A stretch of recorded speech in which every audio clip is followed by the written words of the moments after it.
호르무즈 협상 테이블에 새 제안서가 올라왔습니다. 이란이 손을 내밀었어요. 트럼프는 만족하지 않는다고 잘랐습니다. 그날 밤 이슬라마바드 세레나 호텔 앞 도로는 경찰이 가득했어요. 안에서는 세계 에너지판이 흔들리고 있었습니다. 그 밀실에서 예상 밖의 이름이 거론됐습니다. 아무도 초대하지 않은 나라였어요. 이란의 제안서가 파키스탄 중재팀에 먼저 닿은 건 4월 30일 밤이었습니다.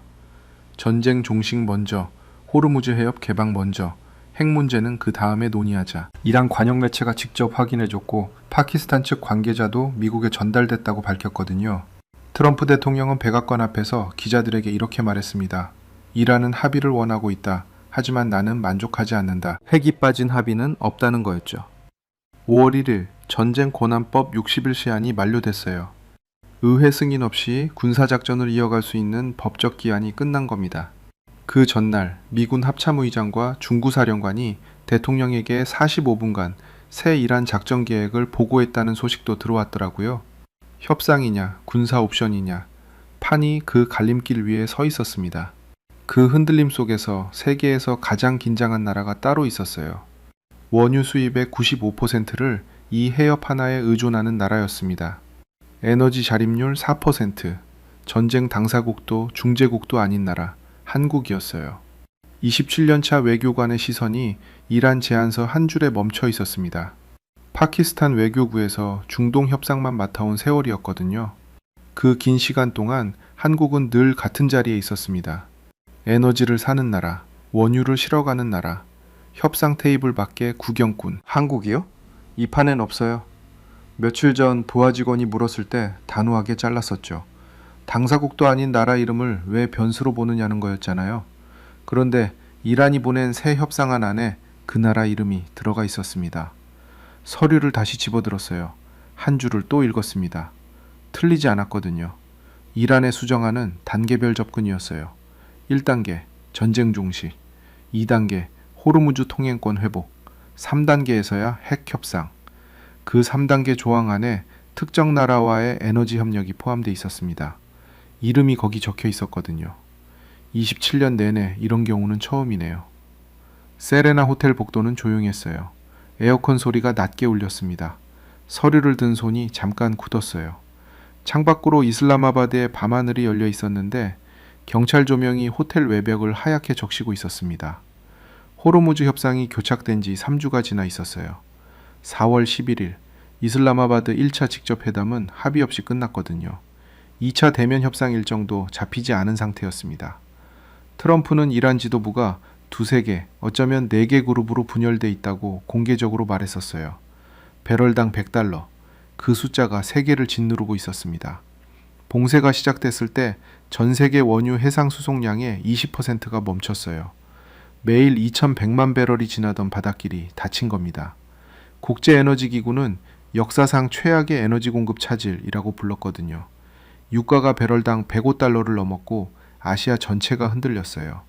그 중에서 한국이 가장 깊이 흔들렸습니다. 비축일 7개월치, 중동 원유 의존도 70%, 그 70%의 95% 이상이 호르무즈를 통과합니다. 봉쇄가 3개월 이상 지속되면 한국 제조업 생산비가 12%가량 오를 거라는 분석이 나왔어요. 경제 성장률 하락폭도 주요국 가운데 가장 클 거라는 전망이었습니다. 그런데 그 나라가 왜 이란의 협상 안에 들어가 있는 겁니까? 서류를 들고 복도 끝까지 걸어갔어요. 창밖 경찰 조명이 아직도 깜빡이고 있었습니다. 회의실 문 앞에 다시 섰어요. 문 손잡이가 차가웠거든요. 다음 회의에서 이 이름을 꺼낼 수 있을까요? 아무도 부르지 않은 나라, 협상 테이블에 없는 나라. 하지만 이란이 먼저 써놓은 이름, 이 이름이 열쇠가 될 수도 있었습니다. 아니면 판을 완전히 뒤집어 버릴 수도 있었어요. 호르무즈 협상이 예상치 못한 방향으로 꺾이기 시작한 밤이었습니다. 2026년 2월 28일 새벽이었습니다. 파키스탄 외교부 상황실 형광등이 모두 켜진 건 새벽 3시였어요.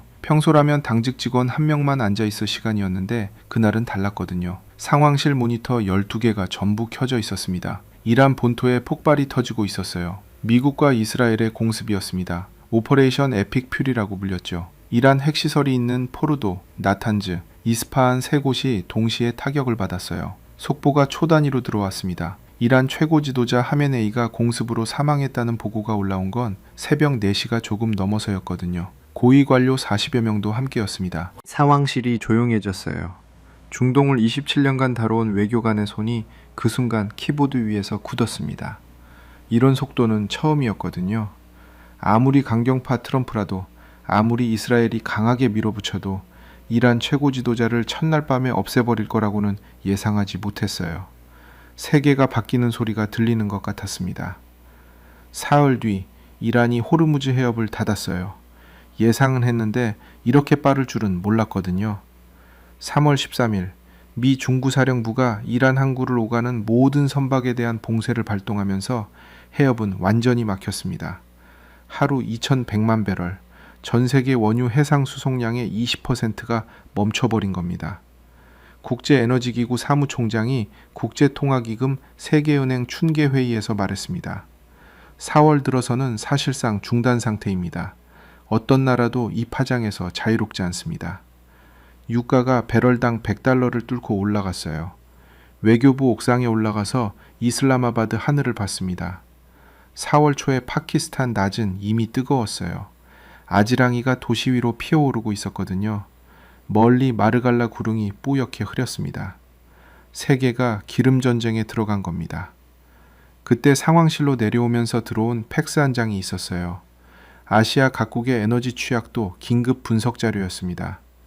중국 전략 비축유 121치, 인도 비축유 67일치, 일본 비축유 91치, 한국 비축유 약 7개월치. 한국은 비축이 꽤 되는군요. 뒤에 서 있던 부하 직원이 말했어요.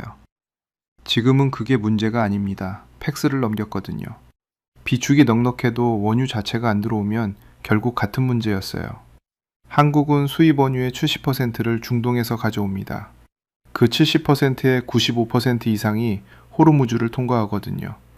봉쇄가 길어지면 비축유 7개월이 버텨줘도 그 이유가 없었어요. 에너지 자립률 4%. 국내에서 뽑아내는 에너지는 수요의 100분의 4였습니다. 그래도 비축이 있으면 시간은 벌 수 있지 않습니까? 직원이 다시 물었어요. 그 시간 동안 협상이 안 되면요? 말을 끊었습니다. 당신은 한국을 딱히 변수로 보지 않았어요. 솔직히 말하면 이 판에서 한국이 역할을 할 거라고는 생각지도 않았거든요. 구매자는 구매자죠. 원유를 사는 나라가 해협 협상에서 무슨 패를 쓸 수 있겠어요. 돈을 더 낼 수 있는 게 전부였습니다. 한국이요? 이 판엔 없어요. 실제로 그렇게 잘랐거든요. 직원이 보내온 분석 메모에 한국 에너지 안보 항목이 있었을 때 아무 표시 없이 넘겼습니다. 지금 생각하면 그게 처음 틀린 지점이었는데 그땐 몰랐어요.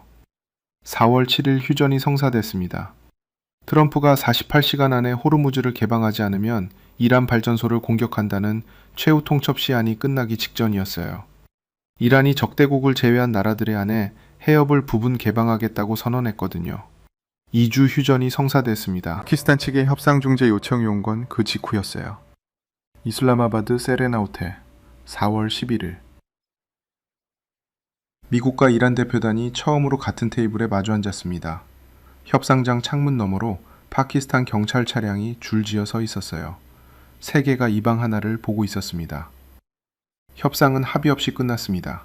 그날 밤 상황실로 다시 돌아오면서 복도 창문 밖으로 이슬라마바드 불빛이 보였어요. 도시는 평온했습니다. 하지만 저 불빛 하나하나가 어디서 오는 전기인지를 생각하면 평온한 게 아니었거든요. 전쟁은 해협 하나에 달려 있었습니다. 그리고 그 해협은 세상 모든 나라의 일상에 달려 있었어요. 그 중에서 가장 깊이 달린 나라가 어디인지는 그때까지도 제대로 보지 못하고 있었습니다. 4월 11일 오전이었습니다. 세레나 호텔 3층 회의실 문이 열렸어요.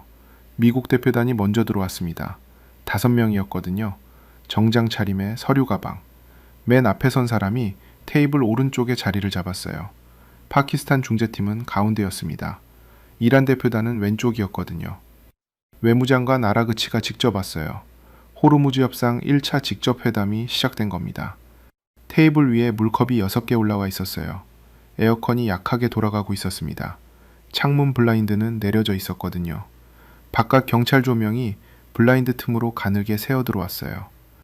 첫 마디를 꺼낸 건 이란 쪽이었습니다. 전쟁 종식이 먼저입니다. 호르무즈 통행 문제는 그 다음. 핵은 그 이후에 논의할 수 있어요. 미국 대표가 서류를 내려놓았어요. 핵이 빠진 합의는 없습니다. 회의실이 조용해졌거든요. 에어컨 소리만 낮게 울렸습니다. 이란 대표가 아라그치를 봤어요. 아라그치는 테이블 위에 두 손을 올려놓은 채 움직이지 않았습니다. 우리가 여기 온 이유가 뭔지 아십니까? 아라그치가 천천히 말했어요. 전쟁이 잘못 시작됐기 때문에 미국이 협상을 요청한 겁니다. 우리가 먼저 손을 내민 게 아니에요.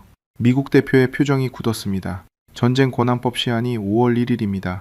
그때까지 합의가 없으면 미국 의회가 개입합니다. 그게 어떤 결과를 낳을지는 이란 측도 알 거예요. 우리는 기다릴 수 있습니다. 아라그치의 대답은 짧았거든요. 복도에서 그 대화를 듣고 있었어요. 파키스탄 중재팀은 회의실 안팎으로 가면서 간격을 좁혀야 했습니다. 그게 중재의 일이었거든요. 하지만 그날은 간격이 좁혀지는 게 아니라 더 벌어지고 있었어요. 핵심 쟁점은 순서였습니다. 이란은 전쟁 종식과 호르무즈 통행권 회복을 먼저 얻고 싶었어요. 경제 압박을 풀어야 협상 테이블에서 버틸 힘이 생긴다는 계산이었거든요. 핵 문제는 그 다음 단계에서 천천히 다루겠다는 거였습니다. 미국은 달랐어요. 핵 문제가 합의에 포함되지 않으면 의미가 없다는 거였거든요. 호르무즈를 열어주는 순간 이란이 협상력을 잃는다는 걸 알기 때문이었어요. 미국 입장에서는 핵이 테이블 위에 올라와 있어야 이란을 붙잡을 수 있었습니다. 팽팽했어요. 오후가 됐을 때 회의실에서 웅성거리는 소리가 복도까지 들렸습니다. 목소리가 높아지지는 않았어요. 그런데 낮고 단단한 긴장감이 문틈으로 새어나왔거든요. 협상가들이 격하게 싸울 때는 목소리가 커지는 게 아니라 오히려 낮아지는 경우가 있습니다. 그날이 그랬어요. 저녁 무렵 이란 대표단이 먼저 일어섰습니다. 아라그치가 서류를 챙기지 않고 자리에서 일어났어요. 손이 비어 있었습니다. 미국 대표도 일어서면서 악수를 청하지 않았거든요. 그냥 고개만 한번 끄덕였어요. 호르무즈 협상 1라운드가 그렇게 끝났습니다. 주차장으로 내려오면서 파키스탄 중재팀 막내가 조용히 물었어요. 다음 회담 일정 잡혔나요? 아직입니다. 짧게 대답했거든요. 하늘이 보라색으로 물들어 있었어요. 이슬라마바드의 해질녘이었습니다. 주차장 아스팔트 위로 열기가 아직 남아 있었거든요. 어디선가 민트 냄새와 기름 냄새가 섞여서 올라왔어요. 트럼프 대통령은 그 무렵 이란 지도부를 공개적으로 흔들기 시작했습니다. 두세 개, 어쩌면 4개 그룹으로 분열돼 있다는 말을 기자들 앞에서 했거든요. 이란 강경파인 이슬람 혁명 수비대가 사실상 의사결정 과정을 장악하고 있다는 분석도 나왔어요. 협상의 호의적인 세력과 절대 양보할 수 없다는 세력이 내부에서 싸우고 있다는 거였습니다. 아라그치 장관은 그 이후 파키스탄을 2번 더 오갔어요. 오만도 들렀습니다. 4월 27일에는 러시아로 날아가서 푸틴을 만났거든요. 외교 지지를 확보하려는 행보였습니다. 미국이 봉쇄를 수개월 더 끌 수 있다는 얘기가 나오자 이란이 서두르기 시작한 겁니다. 미국 휘발유 가격은 이미 갤런당 4달러를 넘어섰어요. 전쟁 전에는 3달러 아래였거든요. 미국 안에서도 빨리 끝내야 한다는 목소리가 커지고 있었습니다. 시간은 양쪽 모두를 압박하고 있었어요. 그 무렵 부하 직원 하나가 다시 메모를 들고 왔습니다. 아시아 에너지 취약국 현황 분석이었어요. 메뉴에 한국이 있었거든요. 또 한국입니까? 메모를 받아들면서 말했어요. 이번엔 다른 항목이에요. 이란이 원하는 전후 재건 시장 분석인데 한국 쪽 데이터가 계속 나오네요. 주차장 조명이 하나씩 켜지기 시작했어요. 서류를 펼쳤습니다. 한 줄을 읽다가 멈췄거든요. 이란 전후 재건 예상 시장 규모, 선호 파트너국 항목이었어요. 5개 나라가 적혀 있었는데 그 안에 한국이 있었습니다. 한국 카드요? 협상이 없는 나라 카드를 어떻게 쓰라는 겁니까? 서류를 접어서 돌려줬거든요. 직원이 고개를 끄덕이고 돌아섰어요. 주차장 바닥에 제 그림자가 길게 깔렸습니다. 조명이 뒤에서 쏘고 있었거든요. 그 서류를 돌려준 게 2번째로 틀린 지점이었습니다. 그것도 그땐 몰랐어요. 호르무즈 협상이 교착 상태로 3주를 보내는 동안 이란은 새 카드를 준비하고 있었거든요. 그 카드 안에 그 나라 이름이 들어가리라고는 그때까지는 정말 생각하지 못했습니다. 자료실은 외교부 본관 지하 1층이었습니다. 형광등이 낮게 깔린 방이었어요. 서가가 벽을 따라 빽빽하게 들어차 있었고 오래된 종이 냄새와 에어컨 바람이 섞여 있었거든요. 창문이 없는 방이었습니다. 바깥이 낮인지 밤인지 알 수 없는 공간이었어요. 호르무즈 협상이 교착 상태로 접어든 지 열흘이 넘어 있었습니다. 2차 직접 회담 일정은 여전히 잡히지 않았어요. 트럼프는 이란의 압박을 이어갔고 이란은 러시아와 중국 사이에서 버티는 시간을 벌고 있었거든요.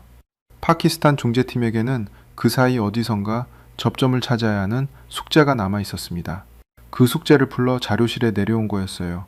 책상 위에 파일 3개를 올려놓았습니다. 아시아 에너지 취약국 분석, 이란 전후 재건 시장 보고서, 호르무즈 봉쇄 경제 파급 시뮬레이션이었어요. 하루 전 부하 직원이 건넸을 때 돌려줬던 그 서류들이었거든요. 자다가 깼습니다. 새벽 2시였어요. 그 서류 생각이 났거든요.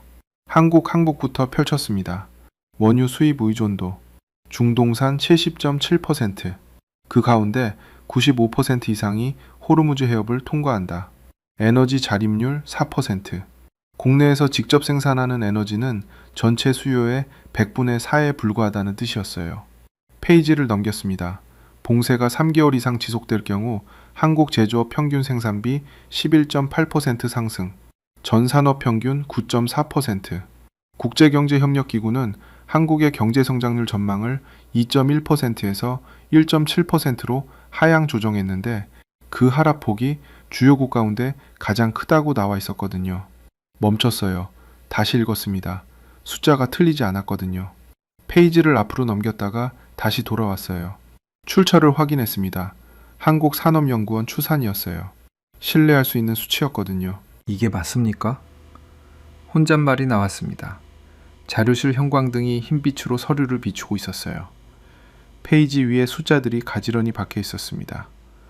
호르무즈 협상 하나가 한국 경제 전체를 이만큼 흔들 수 있다는 거였어요. 전쟁에 참여하지 않은 나라, 협상 테이블에도 없는 나라가 협상 결과에 가장 크게 다쳐버리는 구조였거든요. 파일을 옆으로 밀었습니다. 두 번째 파일을 폈어요. 이란 전후 재건 시장 분석이었습니다.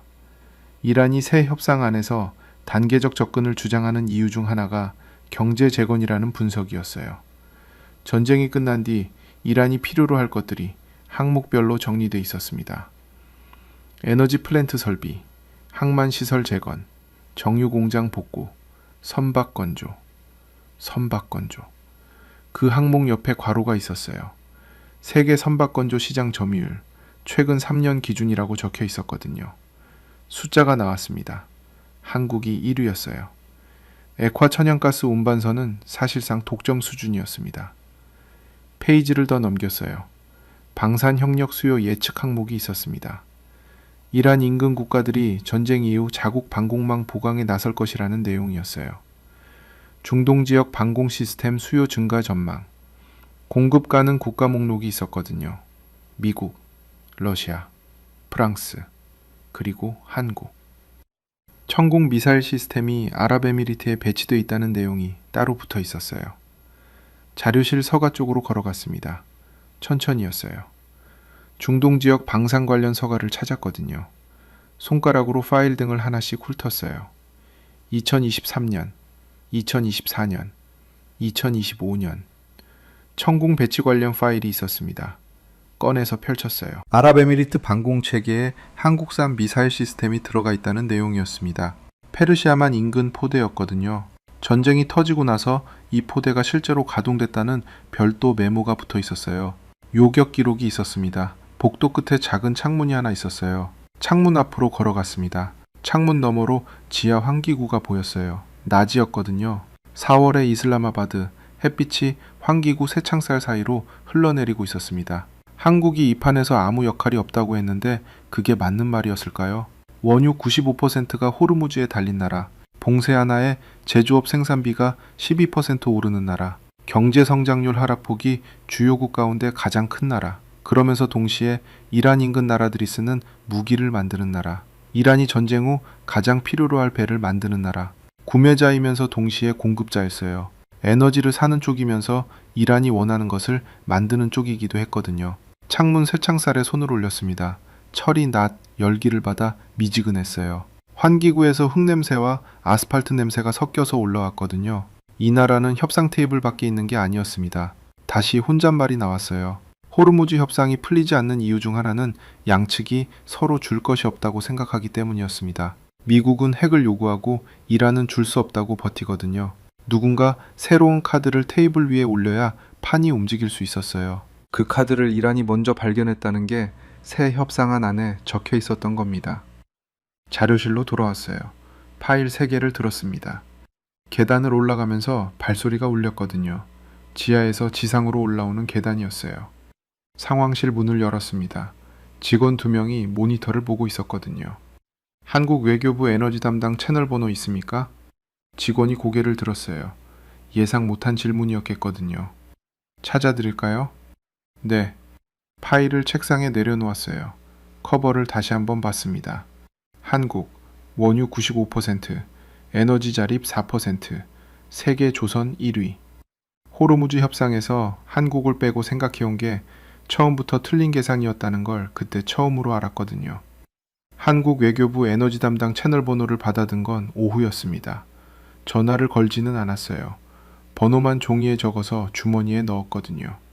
아직은 아니라고 생각했습니다. 뭔가를 더 확인해야 했어요. 번호를 쥐고 전화를 걸기 전에 이 카드가 실제로 쓸 수 있는 카드인지를 먼저 알아야 했거든요. 상황실 컴퓨터 앞에 앉았습니다.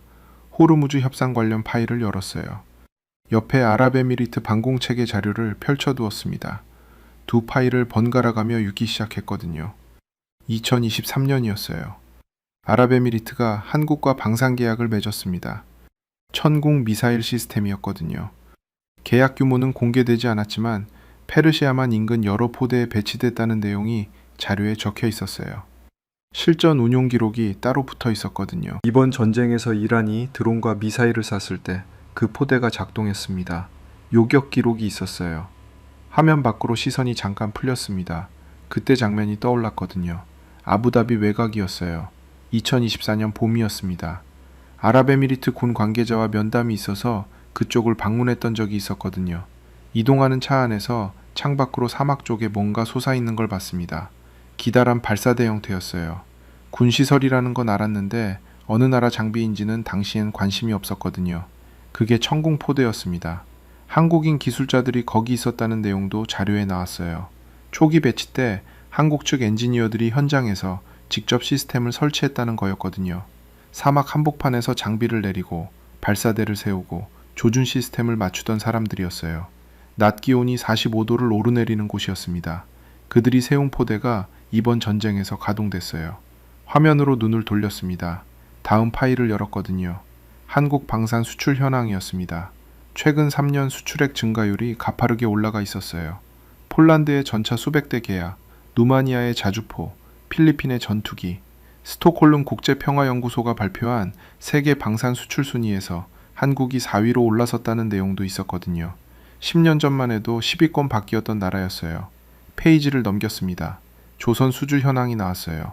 액화 천연가스 운반선 세계 시장 점유율, 한국 빅3 조선소가 대부분을 가져가고 있었습니다. 중동에서 유럽으로 가는 천연가스가 이 배들을 타고 이동하거든요. 이란과 인접한 카타르의 천연가스도 마찬가지였어요. 전쟁 이전에 그 루트가 얼마나 한국 배들 위해서 움직이고 있었는지 숫자로 보니 처음 알게 됐습니다. 상황실 창문 너머로 오후 햇빛이 기울어지고 있었어요. 이란이 전후 재건에서 가장 필요로 하는 게 뭔지를 다시 생각했습니다.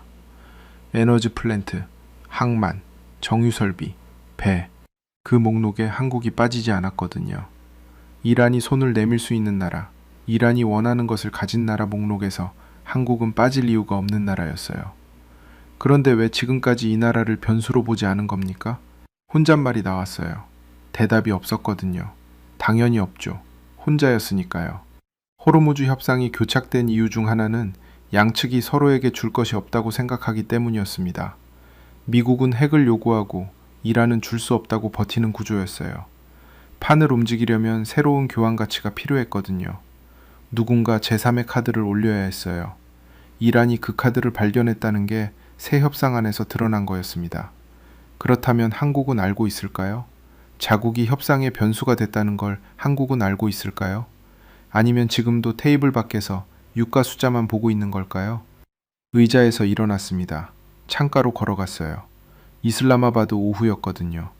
도시 위로 먼지가 얕게 깔려 있었어요. 멀리 마르갈라 언덕이 보랏빛으로 물들기 시작하고 있었습니다. 세계 조선 1위, 방산 수출 4위, 중동 방공망 실전 운용, 그리고 원유 95%가 호르무즈에 달린 나라.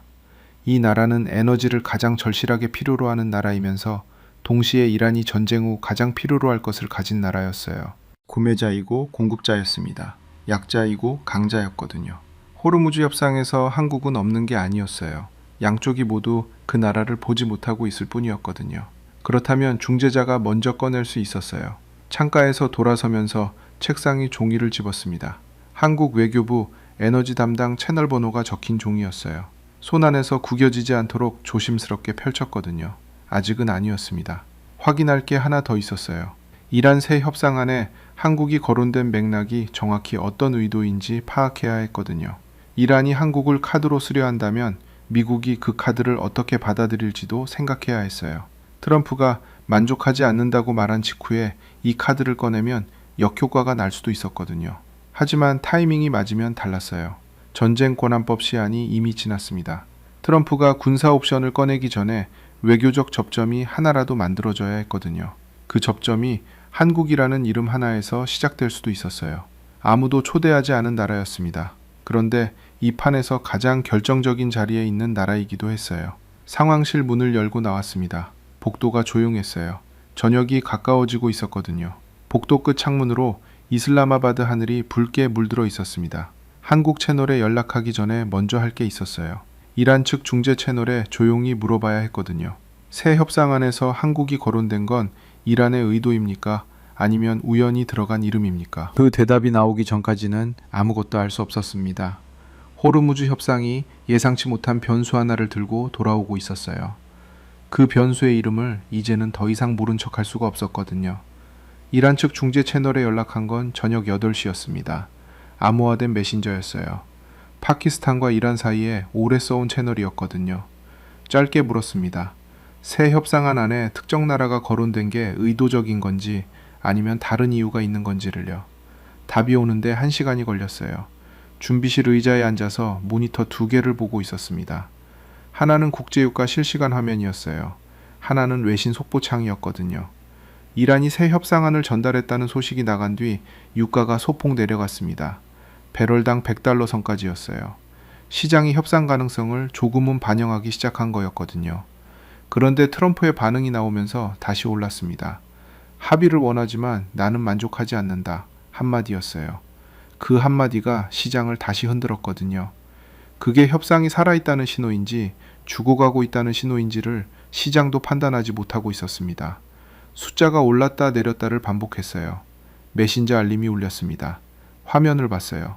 짧은 답이 와 있었거든요. 의도적입니다. 재건 파트너 항목에 포함시켰어요. 이란 측은 한국이 반응을 보이길 기다리고 있습니다. 의자에서 등을 뗐습니다. 화면을 다시 읽었어요. 2번 읽었거든요. 틀리지 않았습니다.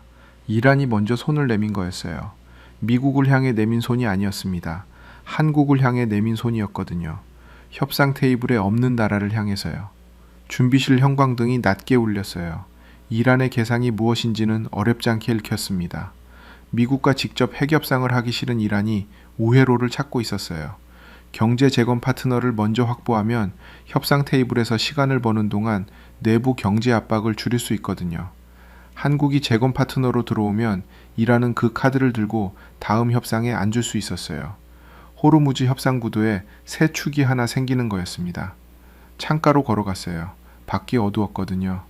이슬라마바드 밤하늘 아래로 도시 불빛이 퍼져 있었습니다. 어딘가에서 개 짖는 소리가 들렸어요.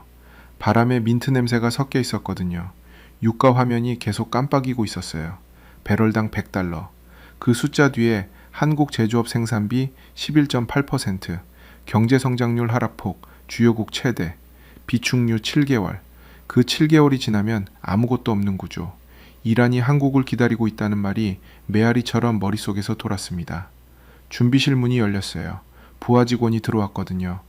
로이터 통신에서 파키스탄 관계자 인용 보도가 나왔어요. 이란의 새 제안으로 협상 타결 가능성이 이전보다 높아졌다고요. 모니터를 향해 고개를 돌렸어요. 외신 속보창에 문장이 올라오고 있었습니다. 파키스탄 당국이 협상 진전에 낙관적이라는 내용이었어요. 이란의 수정안이 간극을 좁혔다는 평가였거든요. 트럼프는요. 아직 공식 반응이 없습니다. 플로리다로 이동 중이라고 했거든요. 창밖에서 바람 소리가 들렸어요. 트럼프가 플로리다로 갔다는 게 좋은 신호인지 나쁜 신호인지 알 수 없었습니다. 워싱턴에 있을 때보다 즉흥적인 결정이 더 많이 나오는 경향이 있었거든요.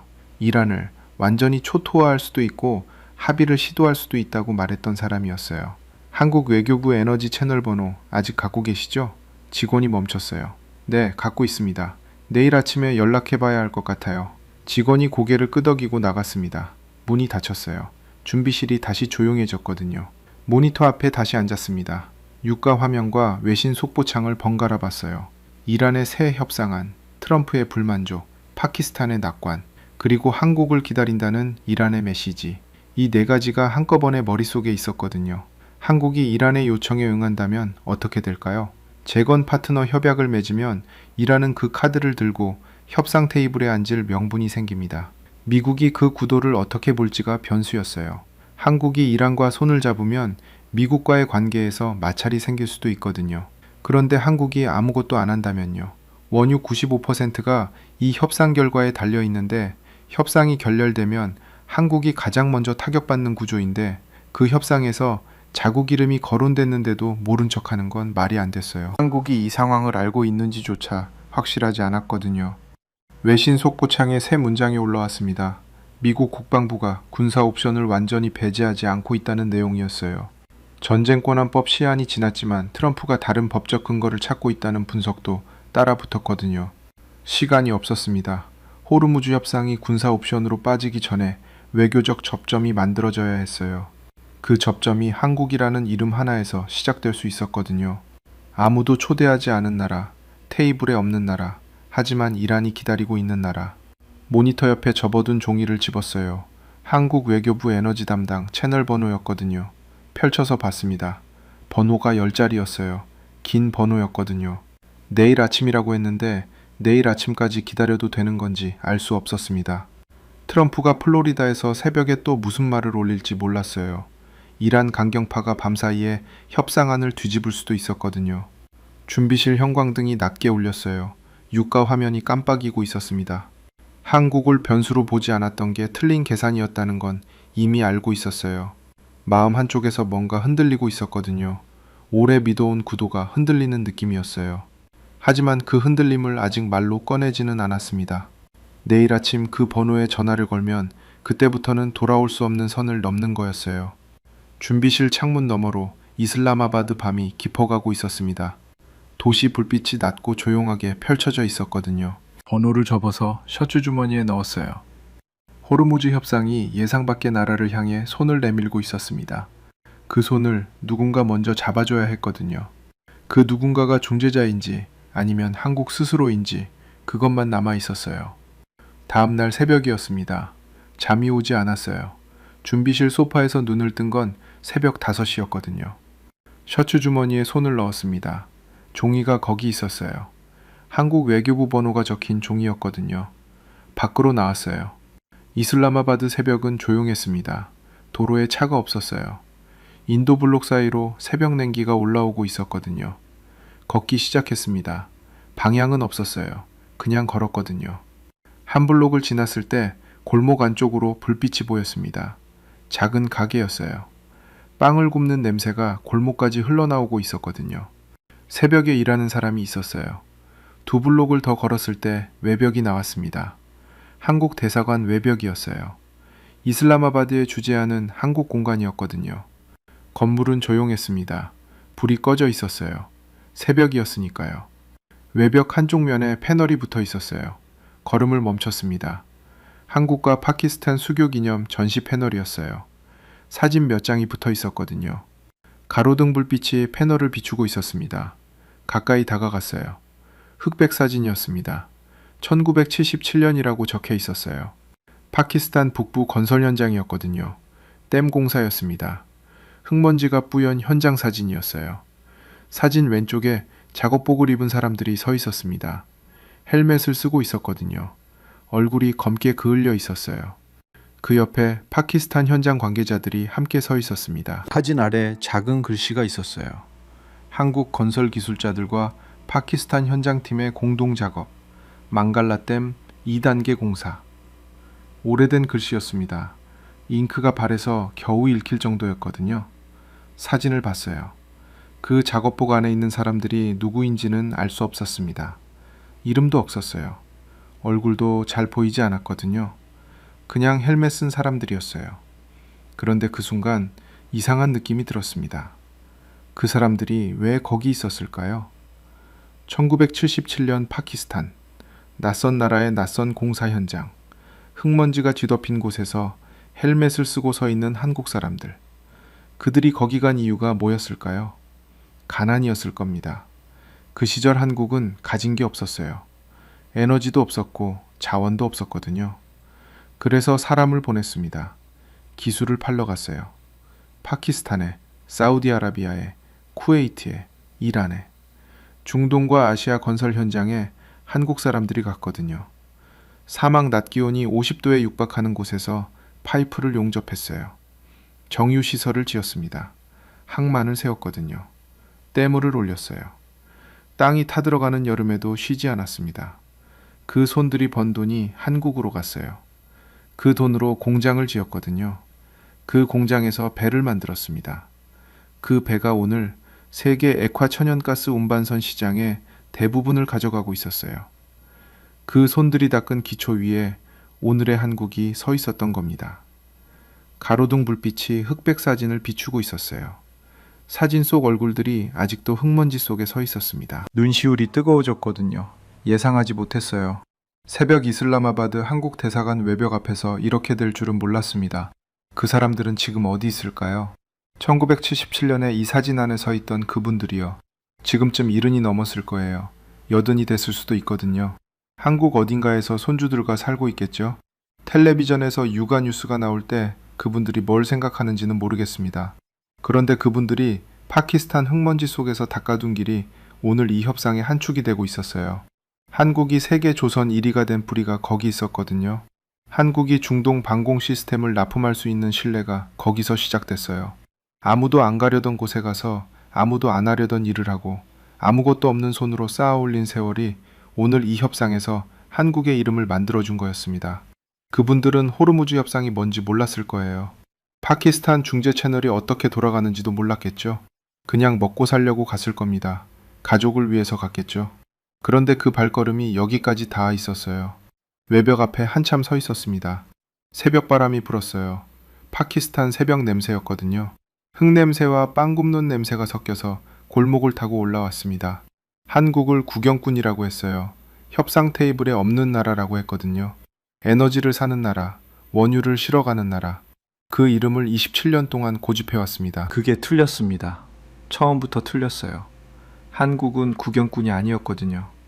1977년 파키스탄 흙먼지 속에서, 1970년대 사우디아라비아 사막에서, 1980년대 쿠웨이트 정유소에서 그분들이 쌓아 올린 것들이 오늘 이 판의 한 축이 되어 있었어요.